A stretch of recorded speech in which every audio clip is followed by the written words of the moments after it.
সব নবীর ক্ষেত্রে একই ঘটনা ঘটেছে। সাইয়েদনা ঈসা আলাইহিস সালাম দাওয়াত যখন দিলেন, ওনার বিরোধিতা শুরু হলো, ওনাকে হত্যার ষড়যন্ত্র হলো, ইভেন কি ওনাকে মারার জন্য বনি ইসরায়েলেরা উদ্ধত হলো, জানে বাঁচবার জন্য পালালেন, এক ঘরে ঢুকলেন, চারদিক দিয়ে ঘেরাও করলো, উনি দরজা জানালা লাগাই দিলেন। ওরা বললো একজন দরজা ভেঙে জানালা ভেঙে ভিতরে ঢুকে দেখো বেটা ঈসা কি করে। একজন ভিতরে ঢুকছে, ঢুকার সাথে সাথে বল রাফাআহুল্লাহু ইলাইহি, আল্লাহ তাআলা ঈসা আলাইহিস সালামকে উপরে উঠায় নিল। আর যেই লোকটাকে তারা ভেতরে ঢুকালো তার চেহারাকে আল্লাহ তাআলা ঈসা আলাইহিস সালামের চেহারার মতো করে দিলেন। এবার তার বাইরের সাথীরা বলে ঘটনা কি, বেটা ঈসাও বেরোয় না, আমাদের লোকটাও বেরোয় না, সবাই ঢুক।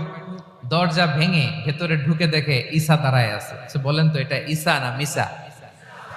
এটা কি আসল ঈসা? ওমা কতালু ওমা সলাবু ওয়ালাকিন শুব্বিহা